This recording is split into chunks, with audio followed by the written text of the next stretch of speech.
Une vieille dame méprisée par ses enfants le jour de la fête des mères. Mais Jésus a fait quelque chose d'inoubliable.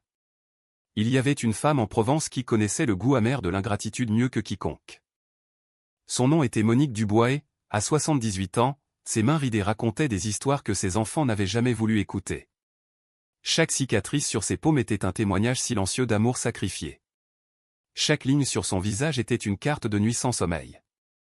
Et ce dernier dimanche de mai, jour de la fête des mères en France, elle allait apprendre que le cœur humain peut être plus froid que n'importe quel hiver, mais elle découvrirait aussi qu'il existe quelqu'un qui voit chaque larme versée dans l'obscurité. Le soleil commençait à se lever sur les ruelles pavées du village de Gordes, baignant les maisons de pierre d'une lueur dorée et faisant chanter les cigales. Mais pour Monique Dubois, la lumière du jour ne faisait qu'illuminer la solitude qui habitait chaque recoin de sa petite maison de campagne. C'était la fête des mères et, depuis 5 heures du matin, elle était déjà dans la cuisine, vêtue de son tablier délavé, ses mains tremblantes préparant ce qui, pendant des années, avait été sa façon de dire « je vous aime ». Un bœuf bourguignon qui mijotait depuis la veille, un gratin dauphinois dont la recette lui venait de sa propre mère, une pile de crêpes fines comme de la dentelle, et une baguette fraîche qu'elle était allée chercher à la boulangerie du village aux premières lueurs de l'aube. Ses pieds nus se déplaçaient sur le carrelage froid tandis qu'elle remuait la cocotte en fonte. Ce même bourguignon qu'elle avait cuisiné lorsque Stéphane, son fils aîné, avait eu 15 ans et lui avait dit que c'était le meilleur du monde. Ce même plat qu'elle avait préparé lorsque Sandrine avait obtenu son diplôme de médecine et avait juré de ne jamais oublier d'où elle venait. Ce même repas qui avait nourri cette bouche affamée pendant des décennies de pauvreté. Sainte Vierge Marie, murmura Monique en essuyant une larme qui menaçait de tomber dans la sauce. Faites qu'ils viennent aujourd'hui, qu'ils se souviennent de moi. La table était mise depuis 7 heures du matin. 8 assiettes en faïence ébréchées mais impeccables, 8 verres qu'elle avait lavés 3 fois pour qu'ils brillent, 8 serviettes en tissu qu'elle avait repassées avec soin, malgré la douleur dans ses articulations arthritiques. La nappe était la même qu'elle utilisait chaque année, avec des fleurs de lavande brodées à la main par elle-même, 30 ans plus tôt, quand elle avait encore une vue assez bonne pour enfiler une aiguille sans aide. Au centre de la table, une photo encadrée. Sur celle-ci, cet enfant d'âge différent souriait à côté d'une jeune femme au regard fatigué mais plein d'espoir. C'était elle, Monique, à 32 ans, entourée de ses enfants, Stéphane, Sandrine, Nicolas, Valérie, Lucas, Chloé et le plus jeune, Léo. Derrière cette photo se cachait une histoire que peu de gens connaissaient. Monique était devenue veuve à 30 ans lorsque son mari, Marcel, était mort dans un accident de chantier à Marseille. Il n'y avait pas d'assurance, pas d'économie. Juste 7 enfants affamés et une femme qui savait à peine lire, mais qui avait juré sur la tombe de son mari que ses enfants ne mourraient ni de faim ni d'ignorance. Ce qui suivit fut un calvaire que seul Dieu connaît dans sa totalité. Monique vendait des crêpes en été au marché Fortville, marchant des kilomètres depuis sa maison. Elle vendait des quiches en hiver, se levant à 3 heures du matin pour les préparer. Elle faisait des ménages dans de riches familles de Neuilly-sur-Seine du lundi au samedi, gagnant à peine de quoi survivre. Le dimanche, elle lavait le linge des autres à la main, car elle n'a jamais eu de machine à laver. Il y eut des nuits où Monique ne dînait que d'une soupe à l'oignon sans fromage pour que ses enfants aient un morceau de pain et un verre de lait. Il y eut des mois où elle n'eut pas de chaussures neuves parce que chaque centime était consacré aux uniformes scolaires. Il y eut des années où elle ne dormit que 4 heures par nuit, travaillant et étudiant aux côtés de ses enfants, les aidant à faire des devoirs qu'elle comprenait à peine, mais qu'elle s'efforçait d'apprendre pour ne pas les laisser seuls. Et Dieu fut témoin. Elle a réussi. Tous les 7 ont obtenu leur baccalauréat.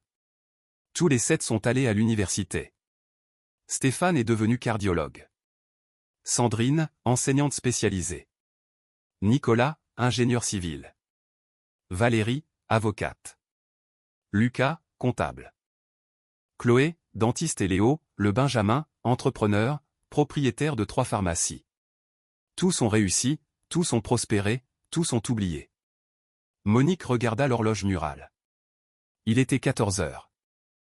Personne n'était arrivé, aucun appel, aucun message, seulement le silence assourdissant d'une maison qui avait autrefois été remplie de rires, de cris, de disputes fraternelles, de chants et de vie. À 15 heures, son téléphone portable vibra. C'était un message dans le groupe WhatsApp que ses enfants avaient créé des années auparavant, Famille Dubois. Monique, avec ses doigts tremblants et sa vue fatiguée, mit près de 2 minutes à ouvrir le message.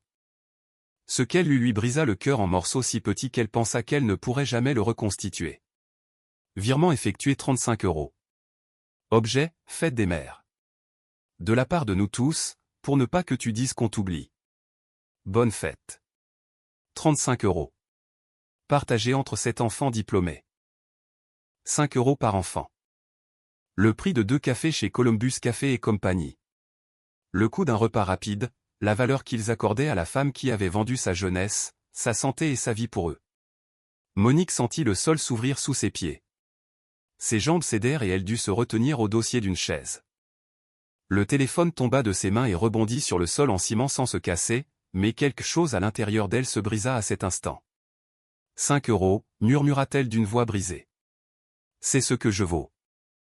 Elle se laissa tomber sur la chaise où elle s'asseyait toujours, la même chaise qu'elle avait occupée pendant des milliers de dîners de famille. Elle regarda les 8 assiettes de nourriture servies que personne ne viendrait manger. Elle regarda les bougies qu'elle avait allumées avec espoir. Elle regarda la photo de ses enfants souriants qui lui semblaient maintenant des étrangers. Et pour la première fois en 50 ans de foi inébranlable, Monique cria au ciel, « Mon Dieu, pourquoi? Pourquoi me punis-tu ainsi? Que ai-je fait de mal? En quoi ai-je échoué en tant que mère ?» Les larmes commencèrent à couler comme des rivières. Ce n'étaient pas des larmes silencieuses, c'étaient des sanglots profonds, gutturaux, qui venaient du centre même de son âme blessée. C'était le cri accumulé d'années à être invisible pour ce qu'elle avait rendu visible au monde. Ce que Monique ne savait pas, c'est que pendant qu'elle pleurait dans sa petite maison de Gordes, dans le ciel, quelque chose se tramait qui allait changer sa vie pour toujours. Ce qu'elle ne pouvait imaginer, c'est que ses pleurs n'étaient pas tombés dans l'oreille d'un sourd. Et ce dont elle n'aurait jamais rêvé, c'est que très bientôt, quelqu'un frapperait à sa porte et que plus rien ne serait jamais pareil. Ce que Monique Dubois ne savait pas, alors qu'elle pleurait dans l'obscurité de sa chambre cette nuit de la fête des mères, c'est que ses 7 enfants ne l'avaient pas seulement oubliée par ingratitude. Il y avait quelque chose de plus sombre, de plus calculé, de plus impitoyable derrière leur indifférence. 3 mois plus tôt, en février de la même année, il s'était passé quelque chose qui avait changé la façon dont ses enfants la voyaient. Et tout avait commencé par une simple conversation entre Stéphane et Nicolas lors d'un repas de famille auquel, ironiquement, Monique n'avait pas été invitée. C'était un samedi ensoleillé lorsque les 7 frères et sœurs se sont réunis à l'auberge du Vieux Puy à Saint-Rémy-de-Provence, un endroit où le menu le moins cher coûtait ce que Monique dépensait en nourriture pendant un mois entier. Ils fêtaient le 45e anniversaire de Stéphane et, entre les rires, les toasts au cognac et les plats sophistiqués, un sujet a émergé qui a scellé le destin de leur relation avec leur mère. Est-ce que quelqu'un sait ce qui va se passer avec la maison de maman quand elle, vous savez, ne sera plus là, demanda Valérie, l'avocate, en coupant un morceau d'entrecôte. Le silence gêné dura à peine 3 secondes avant que Stéphane, l'aîné, ne réponde. Eh bien, je suppose qu'on se la partagera. De toute façon, elle ne vaut pas grand-chose. C'est une vieille maison dans un village perdu. Au mieux, on la vendra et on se divisera le peu qu'on en tirera. Non, interrompit Nicolas, l'ingénieur, d'un ton qui attira l'attention de tous. Il y a quelque chose que j'ai découvert il y a 2 semaines et que je ne vous ai pas dit. Tous les yeux se fixèrent sur lui. Nicolas sortit son téléphone portable et fit défiler des images jusqu'à trouver un document scanné. Vous vous souvenez quand maman m'a demandé de l'aide parce qu'elle réglait des papiers de la maison pour la taxe foncière? Eh bien, j'ai trouvé ça. L'image montrait un acte notarié jauni datant de 1972. C'était le titre de propriété, mais pas seulement. Il comprenait un testament du grand-père Pierre Dubois, père de Monique, décédé alors qu'elle n'avait que 20 ans. Et alors, demanda Sandrine, sans comprendre. Nicolas zooma sur l'image et lut à haute voix.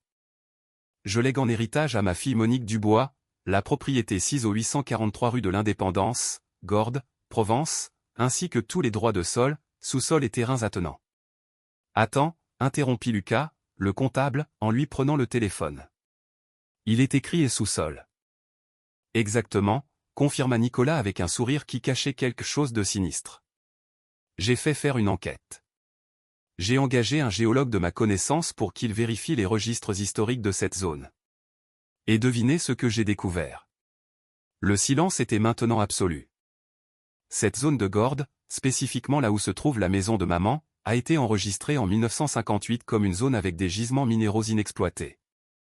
Il existe des documents des archives départementales qui mentionnent la présence d'argent, bien que cela n'ait jamais été exploité car à l'époque, le village était déjà habité. Ce que Nicolas ne disait pas, c'est que les études modernes suggéraient la présence non seulement d'argent, mais aussi de minéraux rares très recherchés par l'industrie technologique. Ce que je dis, c'est que maman est légalement propriétaire non seulement de la maison, mais de tout ce qu'il y a sous terre. Et s'il y a des gisements minéraux, nous parlons de millions, de dizaines de millions d'euros. La table explosa en murmures. Maman est millionnaire, demanda Léo, le plus jeune, les yeux écarquillés. Non, corrigea Nicolas. Maman est propriétaire de quelque chose qui pourrait valoir des millions, mais elle ne le sait pas.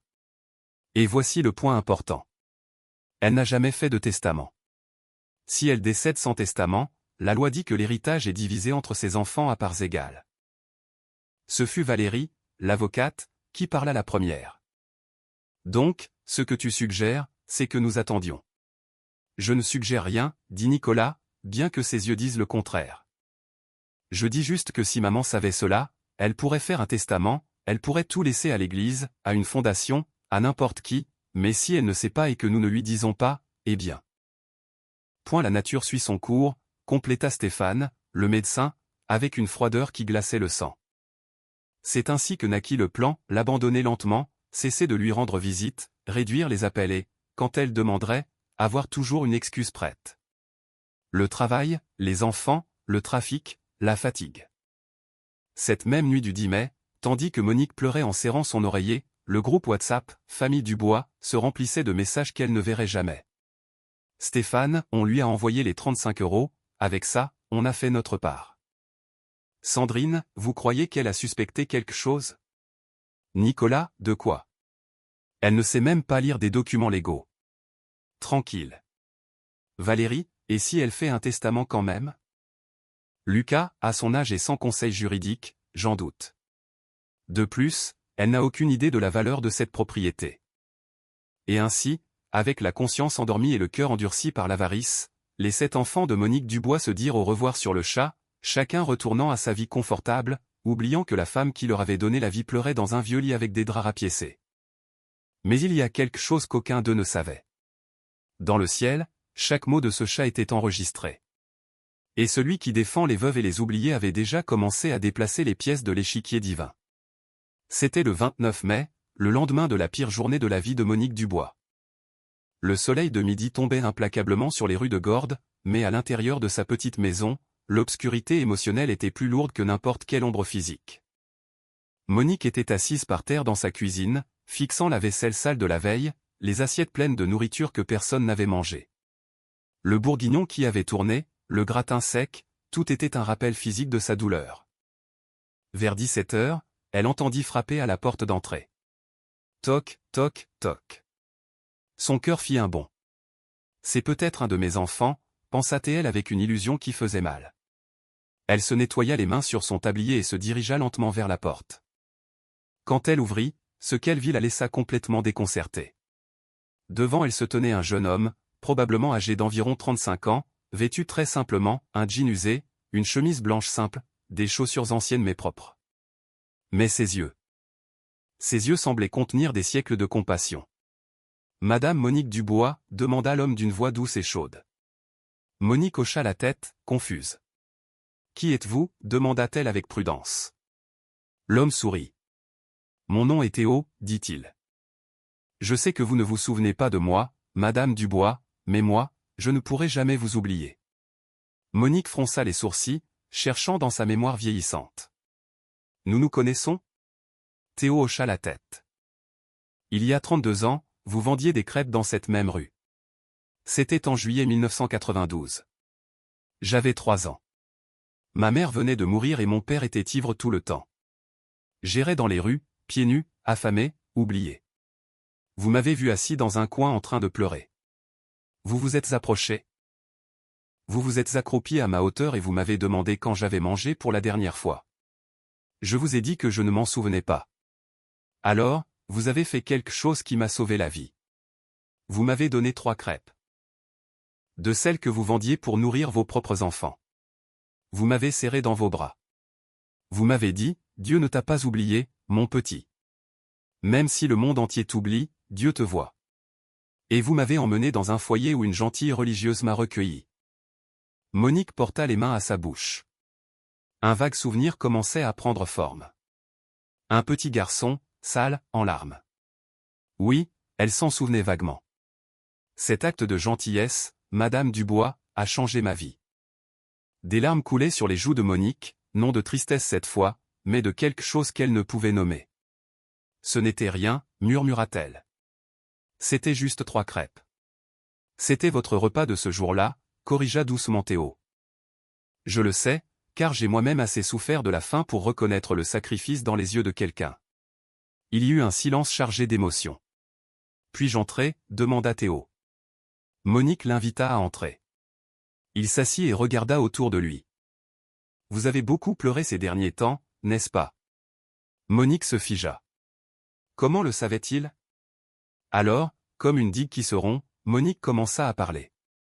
Elle lui raconta tout. Le jour de la fête des mères, les 35 €, la table vide. Théo écoutait seulement. Quand elle eut fini, il se leva, s'agenouilla devant elle et prit ses mains ridées entre les siennes. Madame Dubois, dit-il d'une voix qui semblait venir du plus profond de l'éternité. Écoutez-moi bien. Vos enfants vous ont peut-être oublié, mais Dieu ne vous a jamais oublié, pas une seconde.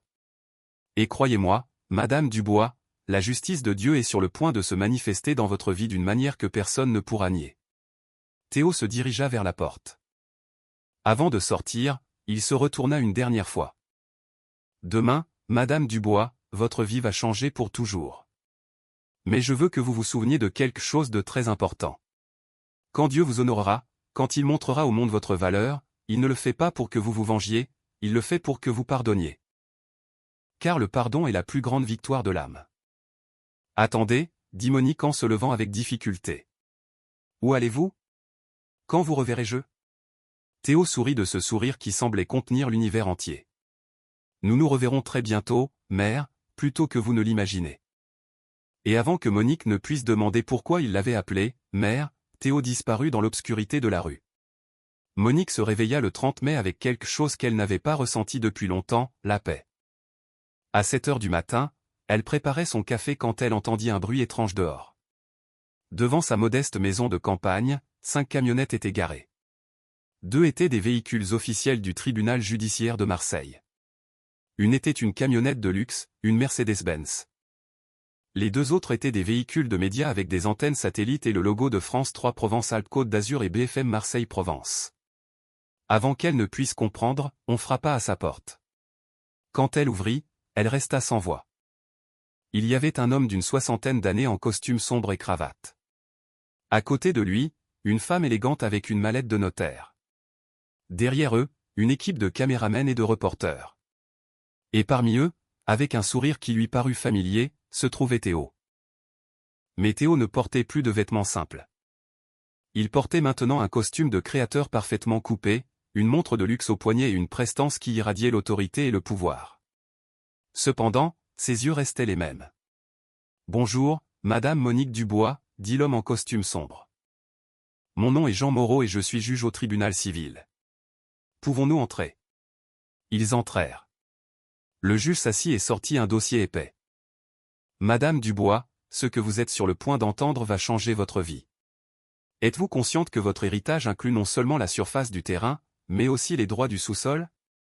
Monique cligna des yeux, confuse. Le juge se pencha en avant. « Ce que nous vous disons, Madame Dubois, c'est qu'il y a 3 mois, Monsieur Théo Martin, il désigna Théo, qui est un entrepreneur et philanthrope de renommée nationale, a engagé une équipe de géologues pour faire une étude de la région de Gordes. » Théo prit la parole d'une voix claire et ferme. « Parce que je n'ai jamais oublié ce que vous avez fait pour moi il y a 32 ans, Madame Dubois. Quand je vous ai trouvé, j'ai décidé de tout rechercher sur cette propriété et j'ai découvert quelque chose d'extraordinaire. » La notaire sortit un autre document. « Madame Dubois, sous votre propriété se trouvent des gisements d'argent et de minéraux précieux évalués, selon des études géologiques certifiées, à environ, elle fit une pause dramatique, 180 millions d'euros. Le silence qui suivit fut absolu. Monique sentit le monde s'arrêter. Le juge continua. De plus, Monsieur Martin ici présent, dans un acte de gratitude envers vous, a acheté les droits d'exploitation de ces minéraux pour la somme totale de 150 millions d'euros, qui seront déposés directement sur un compte bancaire à votre nom. Monique crut qu'elle allait s'évanouir. 150 millions d'euros. Mais... Pourquoi, balbutia-t-elle. Théo s'approcha. Parce que vous m'avez sauvé quand je n'étais personne. Parce qu'en vous, j'ai vu l'amour de Dieu manifesté. Monique signa les documents, les mains tremblantes. À ce moment, les 7 enfants de Monique arrivèrent en courant, désespérés. Ils avaient vu la retransmission en direct. Ils se précipitèrent dans la maison. Maman, maman, Dieu merci, nous sommes arrivés, mentit Stéphane. Nous étions si inquiets pour toi, pleura Sandrine avec de fausses larmes. Mais Théo s'interposa. Arrêtez, dit-il d'une voix qui n'admettait aucune discussion. Il les regarda un par un. Stéphane, Sandrine, Nicolas, Valérie, Lucas, Chloé, Léo. Je sais qui vous êtes. Je sais ce que vous avez fait et je sais ce que vous projetiez. Je connais l'auberge du Vieux Puits. Je connais la conversation du mois de février. Je sais que vous avez décidé d'attendre la mort de votre mère pour hériter. Je connais les 35 €. Je connais chaque message de votre groupe WhatsApp. La salle entière devint silencieuse. Les caméras continuaient de tourner. Comment savez-vous ça, balbutia Nicolas. Théo sourit, mais c'était un sourire terrible, plein de justice divine. Parce que je suis celui qui voit ce qui se fait en secret. Tous se tournèrent vers Monique, qui était assise sur sa chaise, en larmes. Théo s'approcha d'elle. Madame Dubois, aujourd'hui Dieu vous honore devant ceux qui vous ont déshonoré. Que ferez-vous de cette bénédiction? Monique regarda ses 7 enfants, agenouillés, en larmes, suppliant. D'une voix brisée mais ferme, Monique parla, je vous pardonne. Mais le pardon n'efface pas les conséquences. Vous m'avez appris que l'argent était plus important que l'amour. Maintenant, je vais vous apprendre que l'amour est plus important que l'argent. Elle regarda Théo. Je veux utiliser cet argent pour aider les mères abandonnées, les femmes âgées méprisées. Je veux créer quelque chose qui honore le nom de Dieu, pas le mien. Théo sourit, un sourire de pure approbation. Il en sera ainsi. Puis, alors que les caméras filmaient, Théo fit quelque chose que personne n'oublierait jamais. Il regarda droit dans la caméra et dit, quand vous avez méprisé cette femme, vous m'avez méprisé. Parce que je suis dans les plus petits, dans les oubliés. Honorez vos parents, prenez soin de vos mères. Et sur ces mots, Théo Martin sortit de la maison, monta dans sa Mercedes-Benz et disparut. Au fond de son âme, Monique savait. Elle savait qui avait vraiment été cet homme. Et tandis que ses enfants pleuraient de remords, Monique murmura une prière de gratitude. Merci, Jésus. Merci de m'avoir vu. Les jours qui suivirent furent un tourbillon. La nouvelle de la vieille dame méprisée devenue millionnaire devint virale. Avec l'aide de Théo, Monique créa la « Maison Monique ». Ils achetèrent un magnifique mas en périphérie de Provence. Des 150 millions d'euros, la majeure partie fut investie dans la fondation, assurant sa pérennité. La Maison Monique ouvrit ses portes en octobre. Les premières résidentes furent 43 femmes aux histoires déchirantes, Marie Durand, 82 ans, laissée dans un hospice public par ses 5 enfants, Simone Leroy, 75 ans, qui dormait dans la rue après que sa fille l'eut chassée, Paulette Bernard, 70 ans, dont le fils toxicomane lui avait volé sa pension. Mais maintenant, elles avaient tout un foyer. La transformation la plus profonde eut lieu dans le cœur de Monique elle-même. Elle, qui avait passé 78 ans à servir, apprit enfin à recevoir l'amour. Quant à ses 7 enfants biologiques, seul Léo, le plus jeune, parvint à une véritable réconciliation après des mois de thérapie et de remords sincères. Les autres vécurent avec le poids de leur culpabilité. Le jour de la fête des mères de l'année suivante, Monique était à la Maison Monique, entourée de 43 femmes qui l'appelaient « mère » avec un amour sincère. Elle lui avait préparé une fête surprise. Alors que les témoignages émouvants se succédaient, la porte s'ouvrit et Théo entra. Il s'agenouilla devant elle. Amalia, fille de Pierre, mère de 7, mère maintenant de 43, servante fidèle de Dieu. Ton sacrifice a été vu, ta douleur a été comptée, tes larmes ont été gardées dans des fioles au ciel. Il posa sa main sur sa tête. Lève-toi, ma fille, et vis le reste de tes jours en sachant que tu es profondément aimée. Et puis, sous les yeux des 43 femmes qui n'oublieraient jamais ce moment, Théo disparut. Non pas en marchant, il s'évanouit simplement. Monique se leva, le visage radieux de paix, et dit, il est réel. Dieu est réel et il ne nous abandonne jamais. Monique a vécu jusqu'à 87 ans. Elle est morte en paix, entourée des femmes de la maison Monique. Ses dernières paroles furent, dites aux mères oubliées que Dieu les voit. À l'entrée de la maison Monique, une plaque fut installée, en mémoire de Monique Dubois, qui a reçu 3 crêpes il y a 32 ans et les a multipliées en espoir pour des milliers. Car l'histoire de Monique Dubois a enseigné à des milliers ce que le ciel savait déjà. Que lorsque les hommes méprisent, Dieu honore. Lorsque les enfants oublient, le Père se souvient. Et lorsque le monde dit, tu ne vaux rien, le ciel répond, tu as une valeur infinie pour moi.